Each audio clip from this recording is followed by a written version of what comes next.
बढ़ा के दो, कम पड़ता।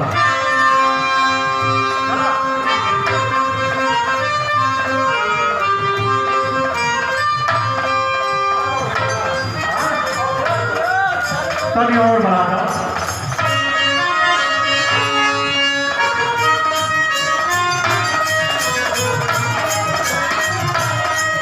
देखा भैया, अब दूसर का पानी के नंबर आ गई बा। सवेरे मर्द पानी मांगता तो का कहतारी, जवन कैला तू सैया राते,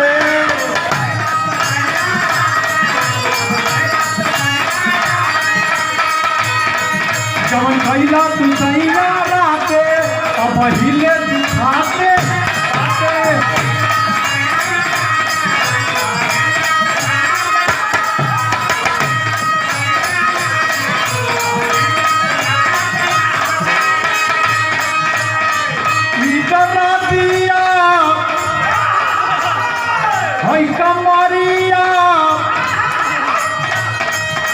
कमरिया दुखतर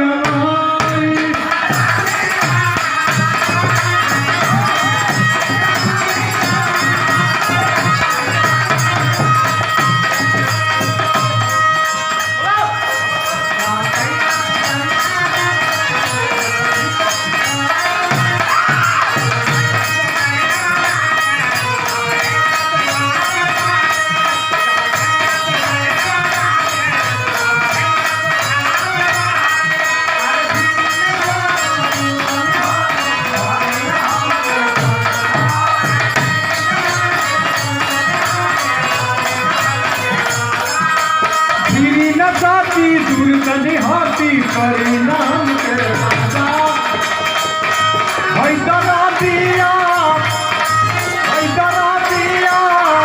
उठताएगा।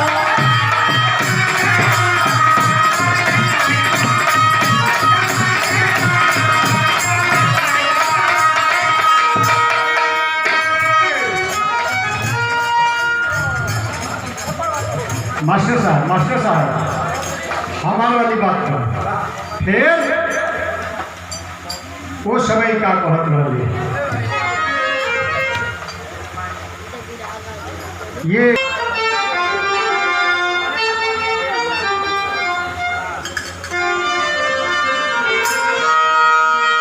क्या यारे बीतल्लारी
लड़की कहत पता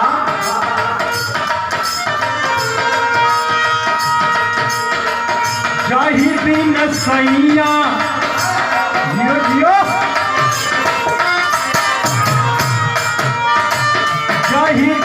सैया हो जनल से नुरवा पूछऊ के लूर नाही ना रहे सहुरा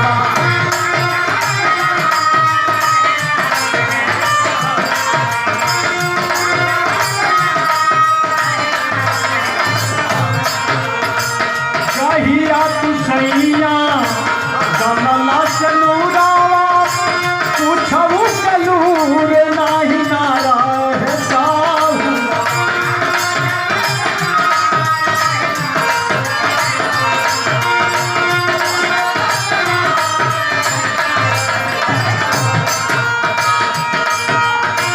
संगहि के साथी सब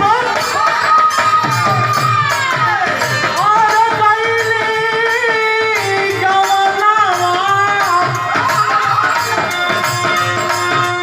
और चलिया में जवाना हमर हम करता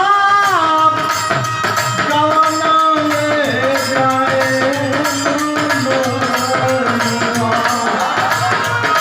बड़ा मन करता गवना में जाए बनवा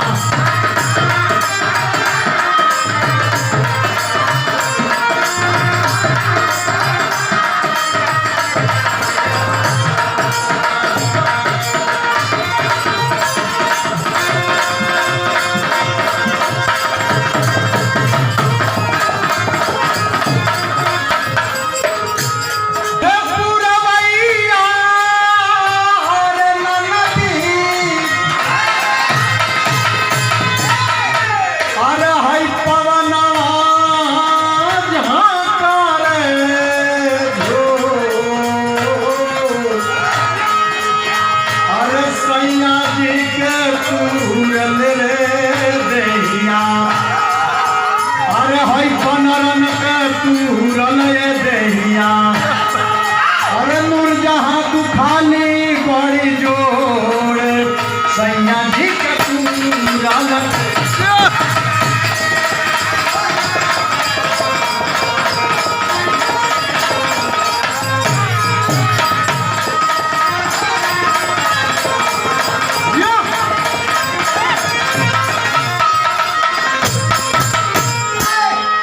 अच्छा बड़ा सुंदर गीत सुने के मिला है भैया भक्तन का इज्जत प्रतिष्ठा बचावे खातिर भगवान स्वरूप धारण करके प्रवेश करवेलन भार रोकलन आ तीनों लोग 14 भुवन का भार लेके जब हनुमान जी चढ़ल पुल पर भगवान के मुंह से खून आ गई एक ठे काल्पनिक कहानी कल्पना रहल जौने के भरभुजवा के घर में वो बुढ़वा के घर में इन लोग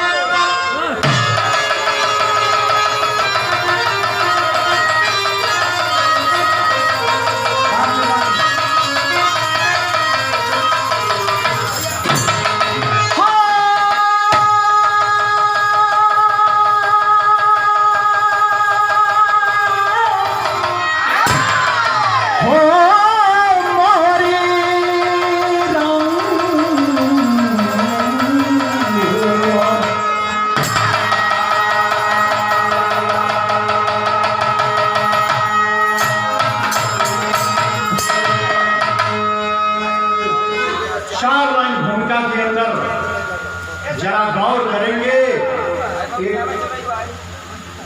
कभी काशी भाई और हटवा पानी पिला तो हट जाओ तनी गाना सुनो तले बाप रे ओके ओके पानी नवे को पियावे यार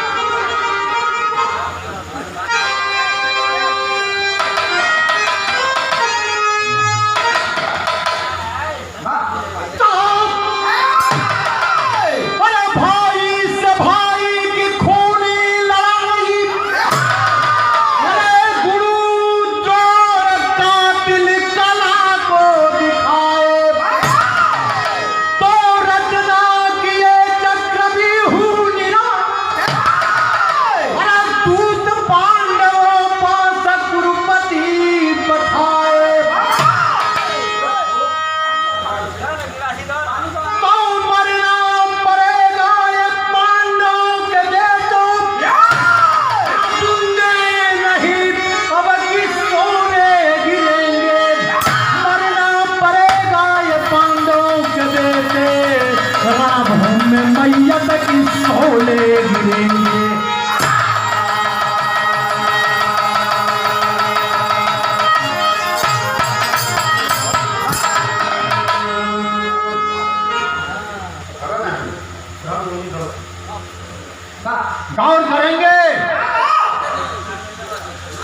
भाई से भाई की खूनी लड़ाई, गुरुद्रोण कातिल कला को दिखाए, रचना किए चक्रव्यूह निराला, दूत पांडवों पास कुलपति पठाए। गौर करेंगे, महाभारत की लड़ाई शुरू है। 18 दिन की महाभारत की लड़ाई थी और उसी महाभारत की लड़ाई के अंदर एक दिन के बाद है, भगवान कृष्ण अर्जुन को लेकर के कहीं चले जाते हैं। ठीक दुर्योधन के कहने पर गुरु द्रोणाचार्य चक्रव्यूह की रचना शुरू करते हैं साथियों। और चक्रव्यूह की रचना जब कर लिए, एक चिट्ठी लिख करके भेजते हैं पांडवों के पास। आखिर पांडव दल में है कौन? भगवान कृष्ण के साथ भैया चक्रव्यूह की भेदन मात्र 4 आदमी जानते थे। गौर करेंगे साथियों, विरहा सुनने वाले भाई, हम बताएं कि विरहा से आप लोगों को कुछ बात बताएंगे और कहानी को आगे बढ़ना चाहिए, पीछे नहीं, एक ही जगह बार 1 घंटा समय नहीं देना चाहिए। आखिर चक्रव्यूह के लड़ाई का भेदन 4-5 आदमी मात्र जानते थे। एक प्रद्युम्न, एक भगवान कृष्ण, एक अर्जुन और एक गुरु द्रोणाचार्य, चारों की जानकारी थी। इधर भगवान के साथ अर्जुन चले गए हैं और जब पाती चिट्ठी मिलता है धर्मराज को, युधिष्ठिर महाराज को, आखिरकार करे क्या, झंकते हैं कि चक्रव्यूह का भेदन मुझे जानकारी नहीं है। रोवत हवन, झंकत हवन मन में। कोई समय धर्मराज रोवत हवन पाती के ले के हाथ में कि करी तो का करी।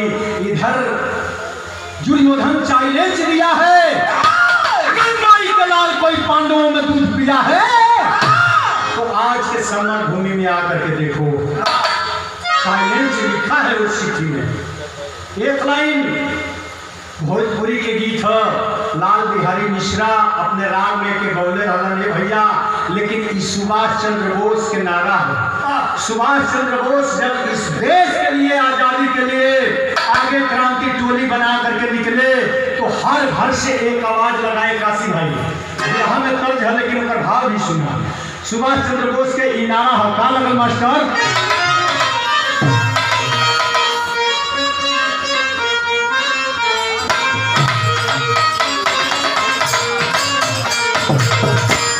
यह गीत बाबू सुभाष चंद्र बोस को कहलन कि अरमाई हो ललनवा देता,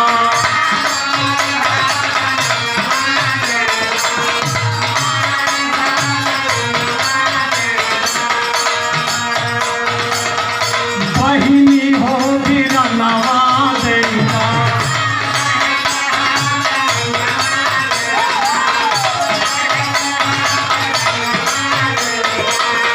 माई हो ललनवा देता, बहिनी हो बिरनवा देता, देशवा के करनवा भौजी, देशवा के करनवा भौजी, अपना सजनवा देता, माई हो बिरनवा देता।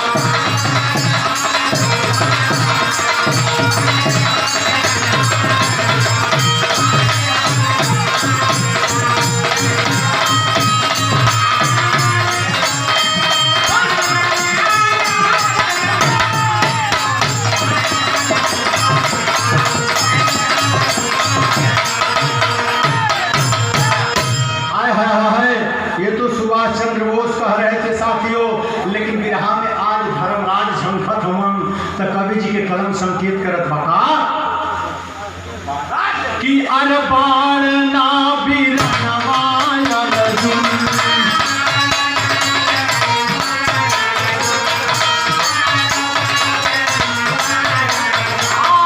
तरफला परनवा अर्जुन,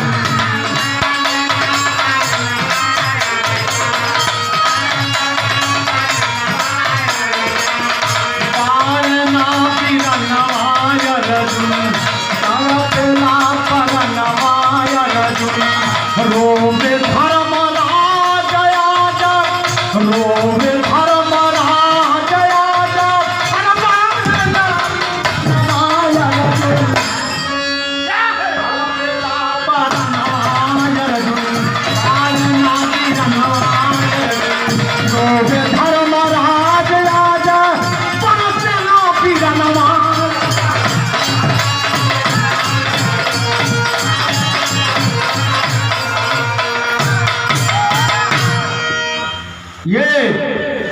इस भाव पर खुश होकर के परम आदरणीय हमारे अजीज मित्र श्री काशीनाथ यादव जी बंसीपाल की धरती से पुनः 500 रुपयों से आशीर्वाद भैया का बहुत बहुत नमस्ते प्रणाम।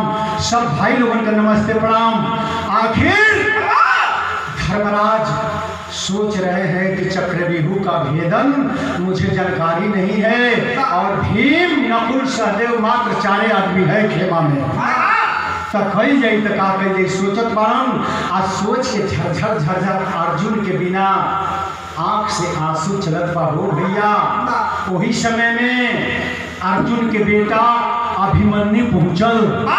बात बड़का बाबू से पूछलस या बात जब जानकारी हो गई चक्रव्यूह की लड़ाई बदे आज बड़का बाबू हमार आंख से आंसू गिरावत हो। वो लड़का पहुंच के एक बात कहलस। का कहलस मास्टर?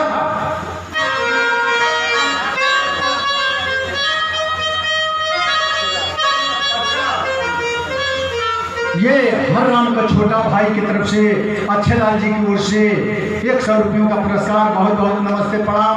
स्वर्गीय आत्मा को मालिक शांति दे। सब भैया लोगों के हमारे माता बहन लोगों के भी बहुत बहुत नमस्ते प्रणाम। देखा एक बात हर राम भाई के बहन लोग नूरजहां जी के स्वागत कई हो तो ये हम जरूर कहब कि ऐसा कुछ ना होके के चाहिए। बराबरी के दर्जा है दोनों पक्ष के वो स्वर्गीय आत्मा के नाम पर कुछ देवे के चाहिए। दान दत्त दोनों आदमी के दो। लेकिन वो अभिमन्यु कैसे कहलस बिरहा में भाव मास्टर?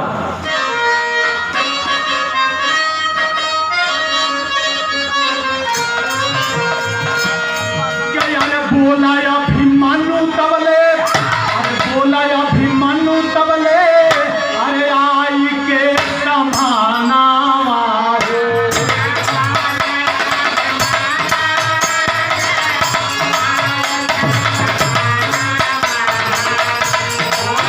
क्या बात है?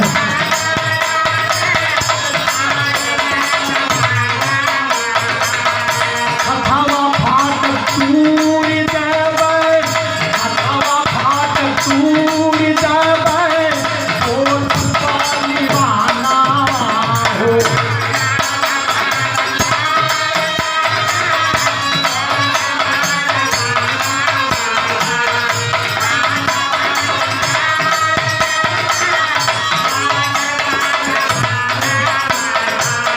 बड़का बाबू हम मानी ना हमारी पिछड़ा रहवा हथवा फाटक कहीं गडवा से मार के तोड़ दे। लड़का कहना कैसे कारना गुण नवाय अर्जुन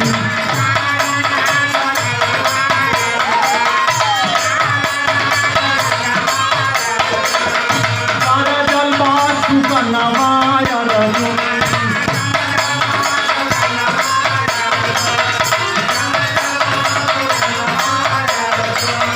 कारना गुण नवाय अर्जुन कार जलवा सुख नवाय अर्जुन भागी के समर से भगी है हारी के समर से भगी है कार जलवा कारना गुण नवाय अर्जुन नारी के समर से भगी है नारी के समर से भगी है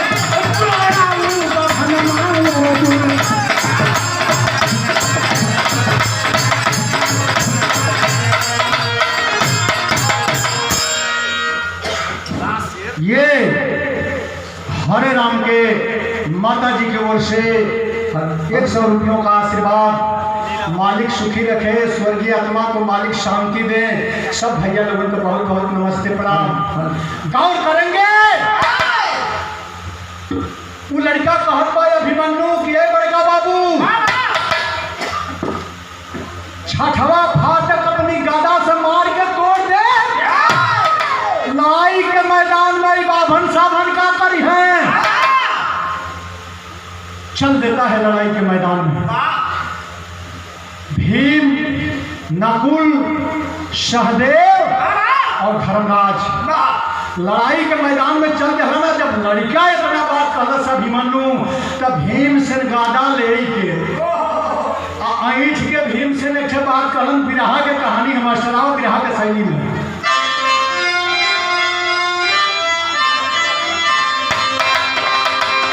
अरे मोरे राम क्या नाटक ना बेटा भणुवन के चली कहो बड़ी बानर बानर कहली हो कहाँ के लोग के सुंदरी भाई बड़े ढोलक बजाओ तो लोग बुझाता हल माने नहीं तो लोग कूद के झगड़ा कर दे बोलो हारमोनिया वाला ये लोग बुझाता मोहन चौबल कर दे। बिरहा में कवि जी लिखलन कि यार नाटक ना बेटा भणुवन के चली जरा भीम से ना हम तोड़ा बे छखबा फाट हो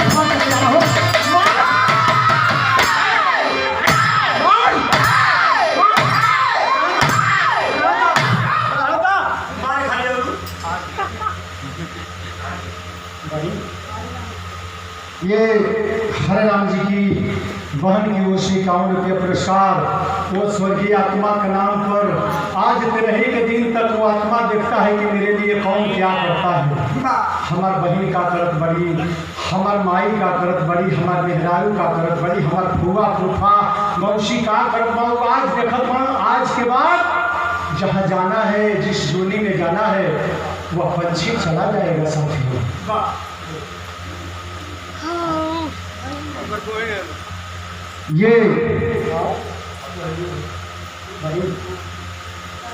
ये हमार बहन एमे का बहन हो भाई कहता रही तोहार बहन हमार बहन हो कि हमार बहन हलो वैसे तोहार बहन ना जालो तो और मजा दे है भाई लोगन के। बहुत बहुत रुपयों का पुरस्कार और ना विश्वास हुई तो कब तू अपनी बहन के लेके आई हो तब देखिए बंसी पार के लोग तोहर के बना इज्जत करी। हाँ हाँ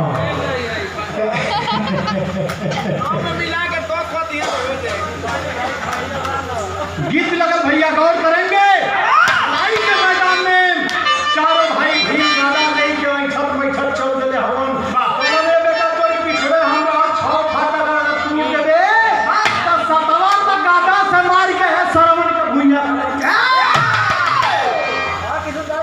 ई सब कुल हिजड़ा उजड़ा हमवा सही लड़े वाले का ना जाना बस खाली बनाना बनरी जाना बस। गौर करेंगे बिरहा का लाइन आगे बढ़ल गौर करेंगे उस लड़ाई के मैदान में चक्रा बिहू में कौन कहाँ है। कवि जी गीत के लाइन में बताओ तो कैसे तर्ज लगल।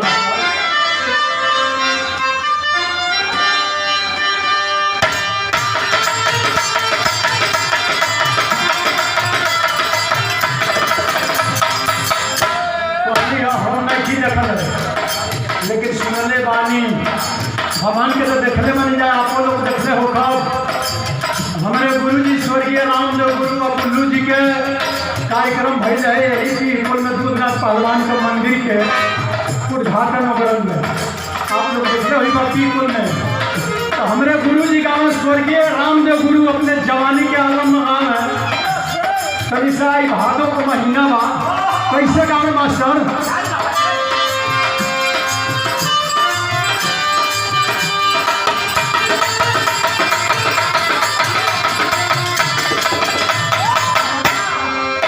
के यार निबिया का दारी मैया लवली झलवा हो के झूली रे झूली ना हो के झूली रे झूली ना मैया मोरी गावे लिखतिया हो के झूली रे झूली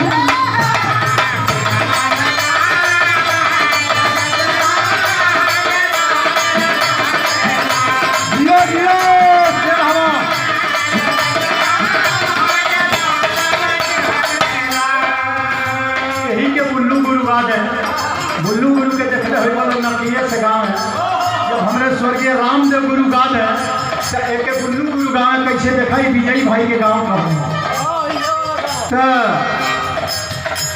21 रुपया का पुरस्कार बा आशीर्वाद यानी बिरहा अपनी पाग की ओर चलत बा तो ध्यान नहीं हम बुल्लू गुरु कैसे गाँव है कि अरे पिसिया की खेतवा में अरे मिसिया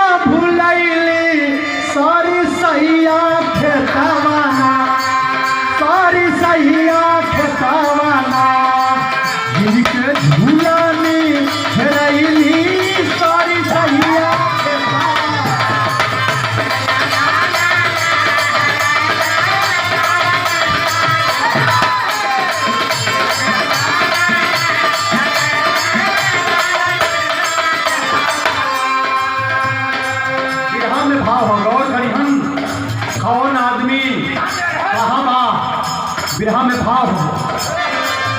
पहिला फाटा कवा पर जाय जब पाली बनवा धनुहा बनवाली हलेना धनुहा बनवाली हलेना ई कलर आहे बे मनवा धनुहा बनवाली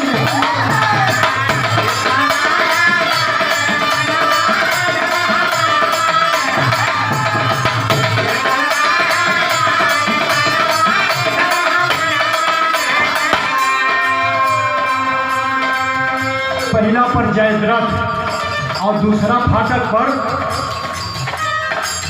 दूसरा पर तोर गुरु और विद्या के खजनवा धनुषा बनवाली हलेना धनुषा बनवाली हलेना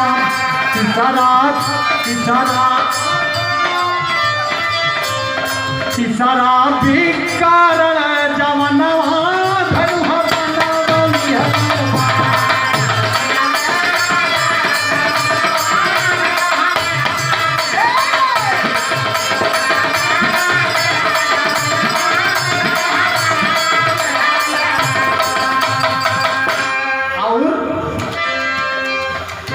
तीसरा यशवस्था चौथा कृपा बभनवा धनुहा बनवाली हले धनुहा बनवाली हो धनुहा बनवाली तपजवा भोईसरवा धनुहा धनुहा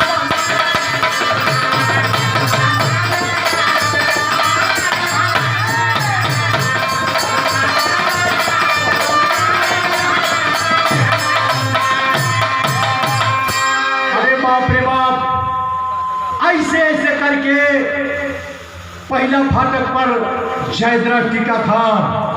अभिमन्यु लड़ करके जयद्रथ को भी हरा दिया।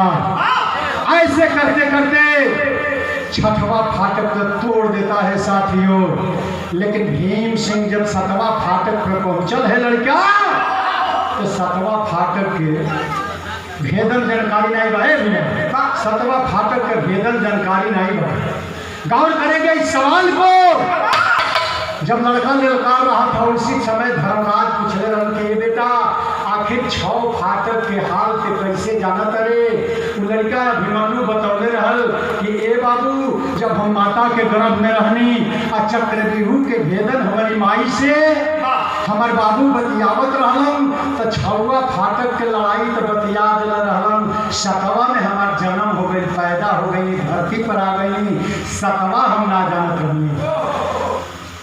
भीम कसम खैले रहना 7वां फाटक गदा कबल से तोड़ दे। वो भीम पहले एहरे घेरा गई। आ 100 भाई 7वां फाटक पर बिटुरा गईलन। आ 100 भाई जब बिटुरा गईलन और वार पर वार करने लगे साथियों।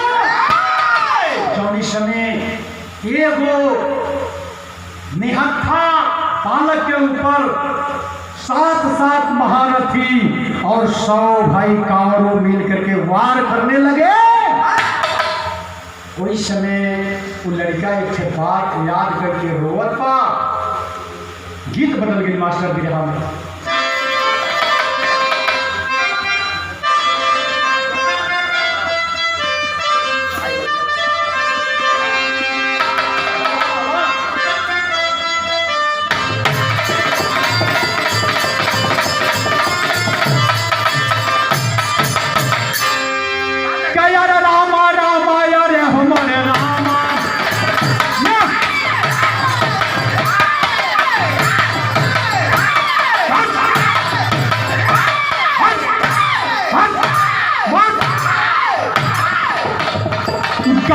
पटल मचल रामा गंगा मचल पटल पाया भी से पतारिया हो कमरिया पन के दर से लबनाना।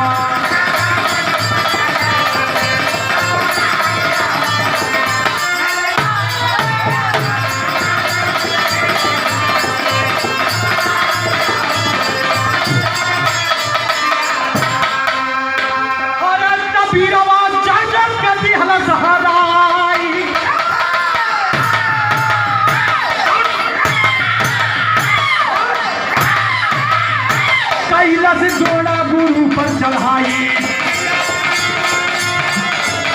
से जोड़ा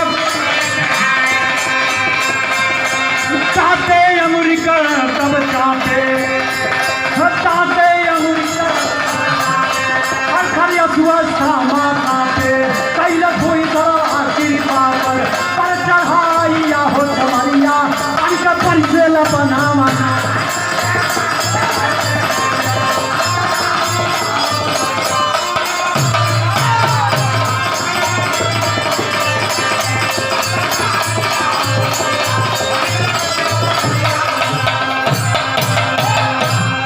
बाबू लड़ाई के मैदान में सभी को धराशाही कर देता है। सारे अश्वत्थामा को धराशाही कर दिया, जयद्रथ को धराशाही कर दिया, कृपाचार्य भूषर्मा को धराशाही कर दिया। ये बाबू सतवा फाटक पर जाता है तो सौरों भाई कांवरों मिल करके घेर लिए और जब घेर लिए वार करने लगे वही समय एक गीत लग गई। मास्टर का गीत लगा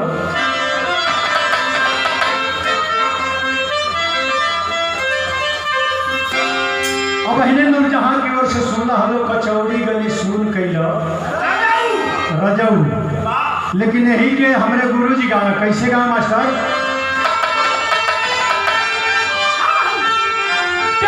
धान रोपे धनिया, अरे धान रोपे धनिया की आव चली धान रोपे धनिया, अरे रिम झिम बरसला पानी के अरे रिम झिम बरसला पानिया आव चली धान रोपे धनिया।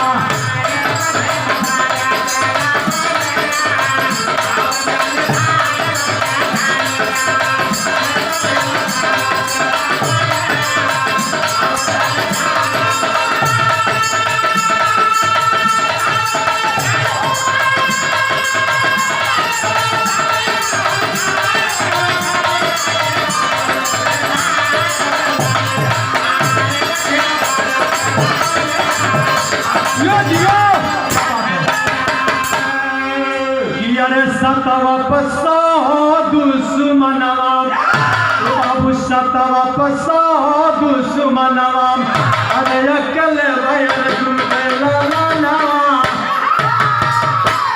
अरे अकेले भैया तुम लाना सतवा पसा दुश्मनवा।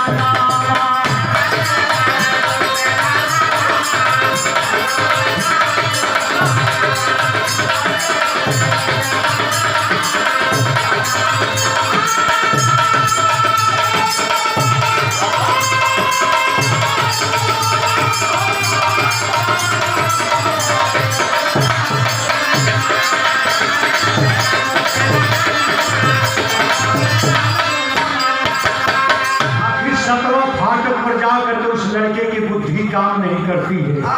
भीम बड़का बाबू सोचले रहन कहले रहन कि सतवा गागा के बल से तूर दे। वो लड़का याद करत बात का याद करत बा क्या यार भीम जी पीछे गए फेराई, अरे धीरे से सब भाई गईले जुटियाई की अरे सतवा पसा दुश्मनवा घेरी के चलावे लगले पनावा घेरी के चलावे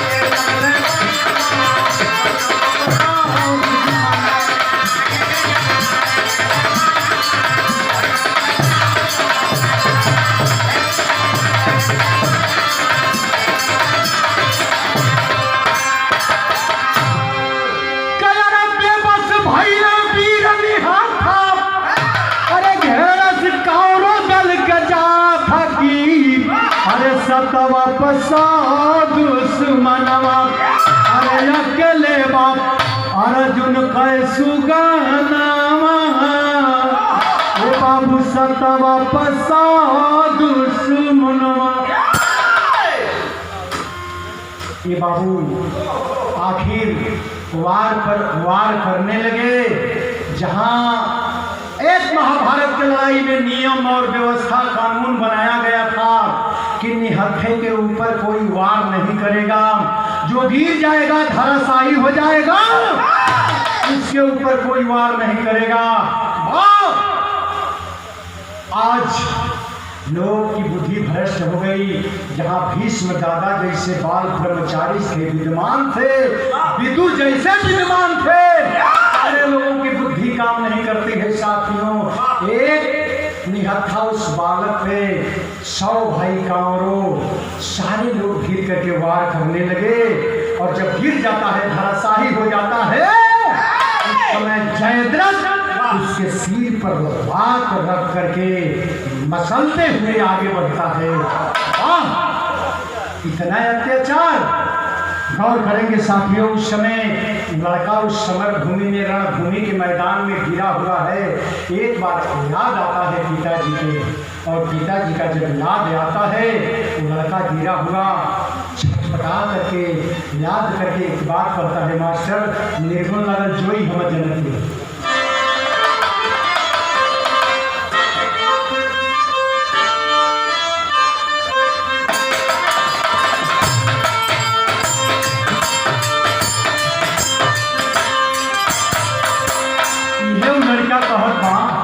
कि अरे जनवा बचाइला, जनवा बचाइला,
नहीं खयाई के देखावत वीरताई,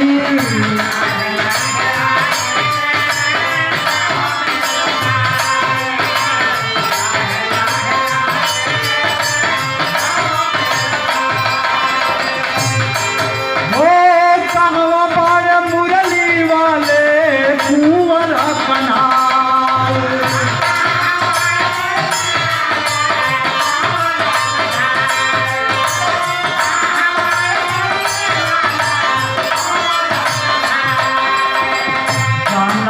बचाइला, जानवा बचाइला,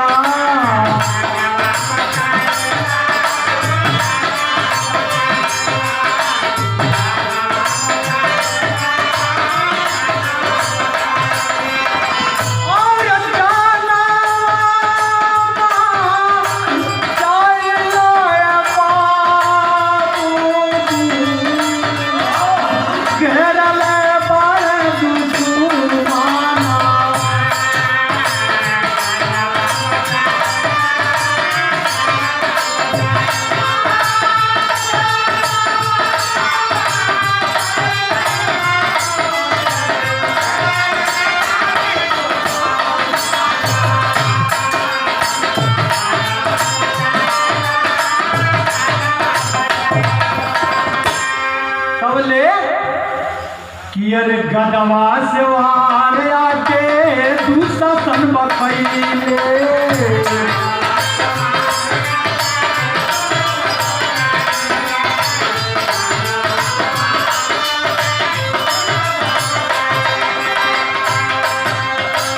और अर्जुन के लाल धारा की पगिर गई है।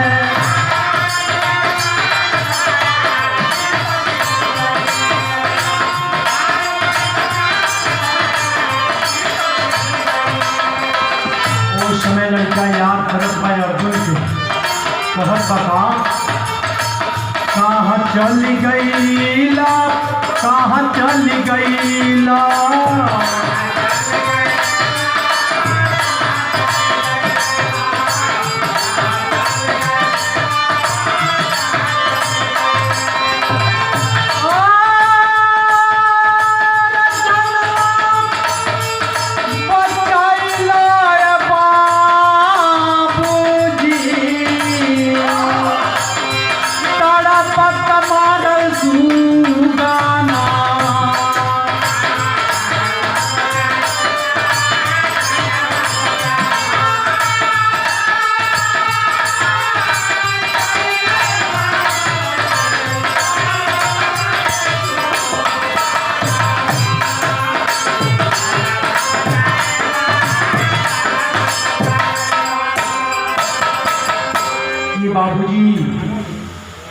याद करता है कि बाबू अर्जुन को याद करता है, बेटा बाबूजी कहाँ बड़ा, जल्दी चलिए तो हमार जान बच जाई थो।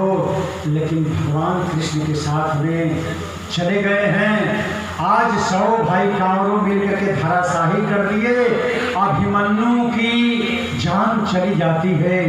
अभिमन्यु को जब मौत के घाट उतार दिए और जिस समय भैया एक निहत्थे नौजवान के ऊपर 100 महारथी जब वार करते हैं, बाबूजी अब मरने की बात जयद्रथ जब उसके सर पे लात रख करके कुचलते हुए जाता है, उस समय सामाजिक बात, न्यायिक बात,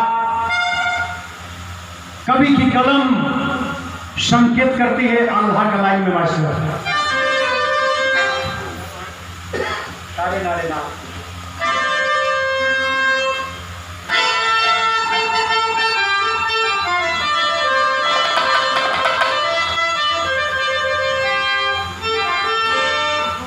के यार धर्म वालिनी, के यार धर्म वालिनी तरा जब नीत रोवे लगली भैया।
सनाया धर्मा नहीं आजल सुनाइल रहले।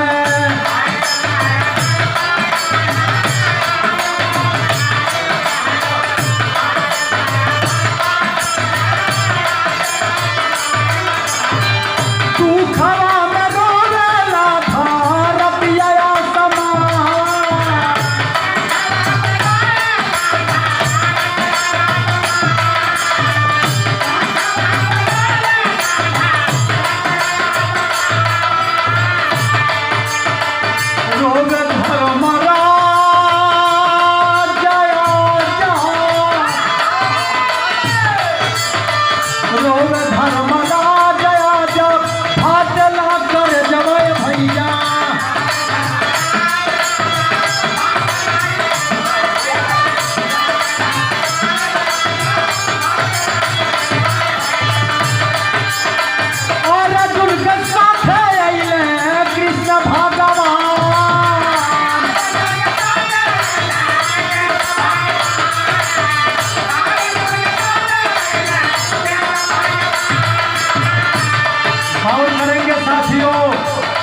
तब तक भगवान कृष्ण के साथ अर्जुन पहुंचते हैं। और जब अर्जुन पहुंचते हैं और ये खबर अभिमन्यु की मृत्यु सुभद्रा को जब जानकारी हुआ, सुभद्रा सोच रही है कि अरे बाप रे बाप, हमरे सैया के धनुष के आगे, बाण के आगे ये धरती पर कौनो आदमी टिक ना सकेलन। और जेकर भैया खुदे कुंवर कन्हैया हमन, ओकरी भंजा ओकरी भगना का जान कैसे गईल। सुभद्रा एक बात रो करके कहती है, साथियों गौर करेंगे, क्या पर भीड़ कार तोहरी बात, भीड़ कार तोहरी बालक के बिनवा बाबू।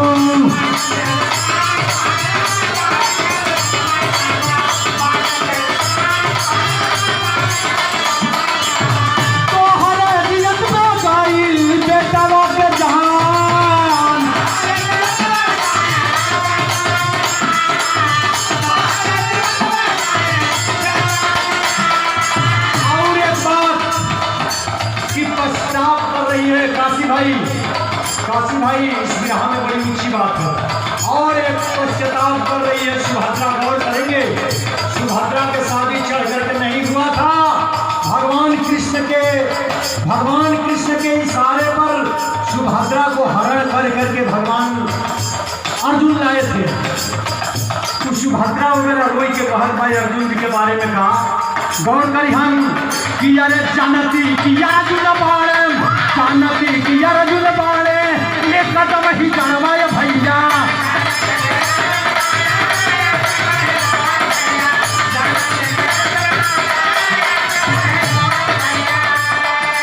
और जानती कि अर्जुन बाणे, ये कदम ही जानवा, साथे न आइल रहती बन के नादान बोला।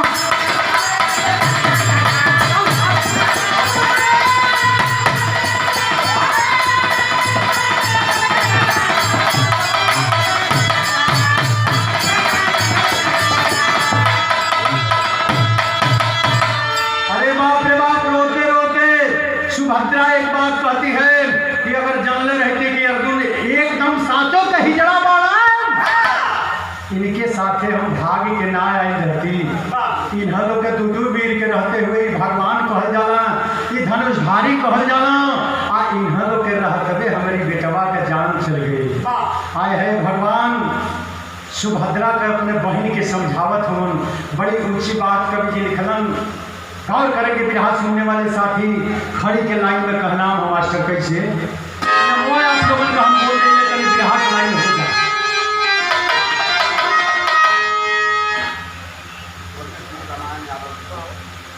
स्वर्गीय श्री रामायण यादव के पुत्र वीरेंद्र यादव ठेकेदार लुधियाना से मंडी गोविंदगढ़, आपको सरे गोविंदगढ़ में बड़ी बिरहा होला पहले। तो आप वीरेंद्र यादव ठेकेदार जी की ओर से ये 501 रुपयों से सम्मानित किया गया। ठेकेदार साहब को बहुत बहुत नमस्ते प्रणाम। अगर कोनो बात छूट जात हुई कभी सा बिरहा अपने रंग पर चढ़ल बा, ये ना तो कभी 7 काट में हम बोल देते हैं।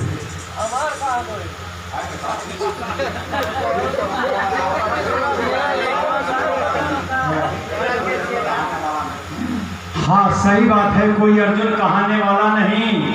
और ये नेबुलाल भैया की ओर से भीष्म कर्ण जैसे वीर को कोई गिराने वाला नहीं। आज ये अर्जुन कहाने ये आज भीष्म दादा भी वहां अभिमन्यु के सामने धराशाही हो गए साथियों। भाई भीष्म दादा को छलनी जैसे अर्जुन छेद देता है अपने बाणों से। तो समय की बात है, लेकिन भगवान कन्हैया सुभद्रा के समझावत हवन। पुत्र मोह में अर्जुन जी धनुष बाण रख दिए। लड़ाई आखिर किससे करूंगा? लड़ाई मैं नहीं करूंगा, अब किसी से लड़ाई नहीं होगी। अर्जुन इधर धनुष बाण रख देते हैं, इधर बहन अपनी बेटा के शोक में पागल हो जाती है, छाती पीट पीट करके रोती है। भगवान कन्हैया समझाते हैं, खड़ी में कहना मस्त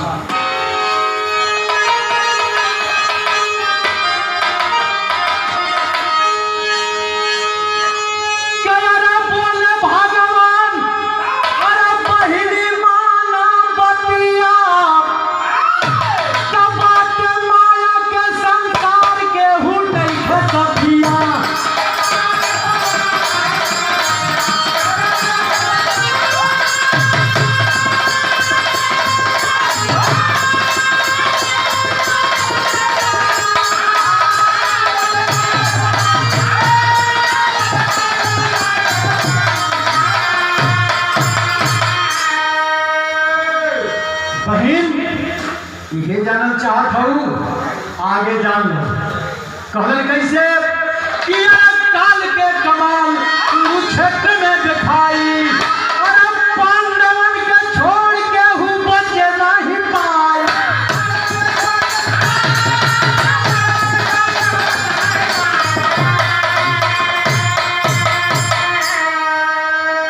और वीर जय है स्वर्ग शीतल कैले छतिया,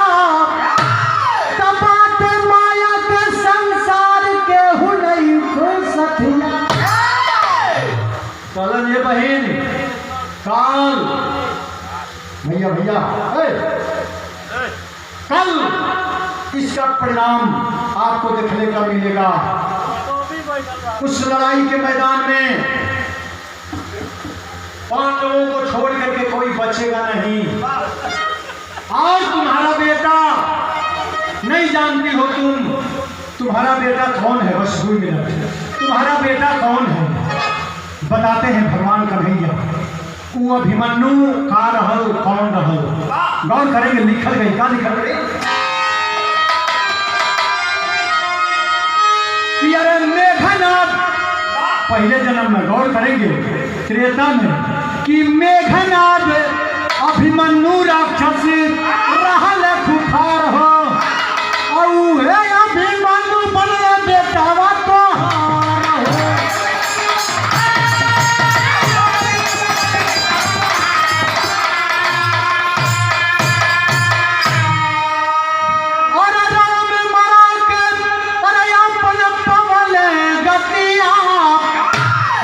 माया के संसार के हुनई के सफिया। ये बहिन त्रेता में ये मेघनाद रहल, लक्ष्मण जी के शक्ति बाण लगल कि हमारे दल का दुश्मन है, हमारे का दुश्मन है। और यही मेघनाद जब मरा तो मनु नाम का एक राक्षस हुआ, और मनु नाम का जब राक्षस हुआ तो मायावी था, रूप बदल लेता था, अनेकों प्रकार के मर्द बन जाना, मेहरारू बन जाना, भूत बन जाना, पिशाच बन जाना, तमाम किसी का रंग बदल लेता था, रूप बदल लेता था।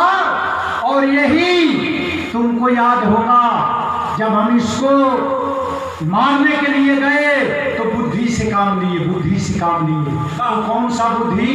वो जंगल में पहुंचलन, जौने का नाम रहल मधुपुरी, काशी भाई ओकर नाम रहल मधुपुरी, जहाँ वो मधुराक्षस रहत रहल। तो मधुपुरी में भगवान कन्हैया जब पहुंचलन है, भेंट भई सामने, और सामने जब भेंट भई तो कन्हैया तनी सा चुचकार के बतलन, तुम बहुत बड़ा वीर हो, लेकिन तुम्हारे अंदर एक कमी है, वीर को हर धारण कर लेना चाहिए, लेकिन वो शक्ति तुमने नहीं है। गरज के कहलस हमारी अंदर शक्ति बा, भगवान कहलन के लम्हार हो जाइबा, कहलस एक तरकुल, कहलन छोट हो जाइबा, कहलन एकदम बिल्कुल मच्छर मतीन, तो कहलन तनी हो जाइबा, तो मच्छर मतीन छोटा हो गए।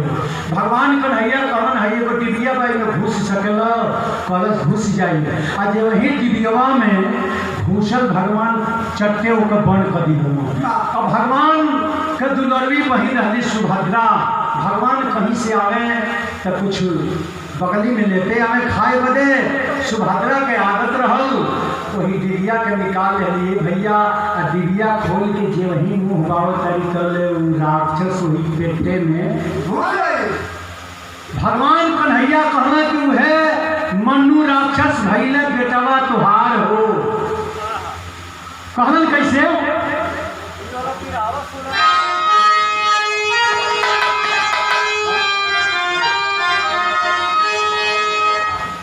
हाय और गौर करेंगे एक लाइन बात, इतना बात जब सुभद्रा के अर्जुन बतौला है, भगवान कन्हैया बतौलन, सुभद्रा मान गई, रोवल गावल छोड़ देली, कहानी की समझ गई।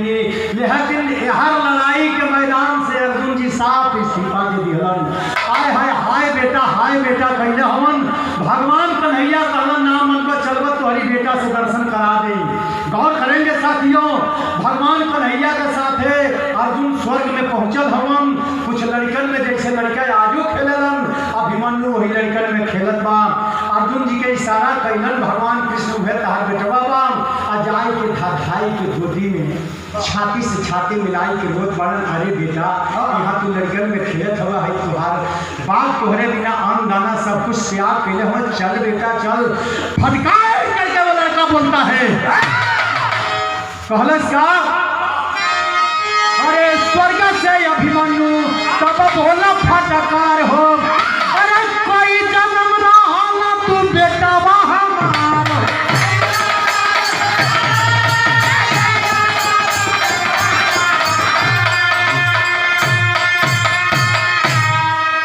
अरे रोमत बारा झूठे आई तोहर मारल मतिया,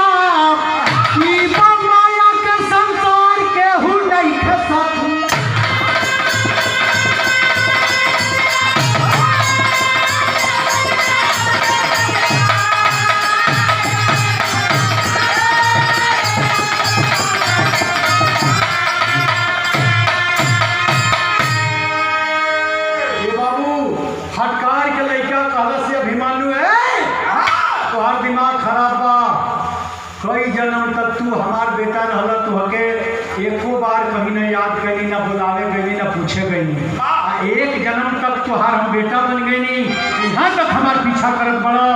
ये बाबू जब ये बात के अर्जुन सुनलन, कहानी खत्म भइल। कवि की कलम संकेत करती है क्या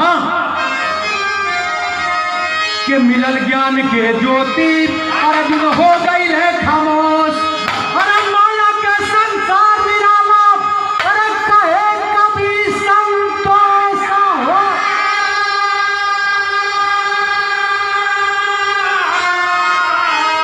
अरे नाटक ना बेटा भणुवन के चली, नाटक ना बेटा भणुवन के चली, गावे संग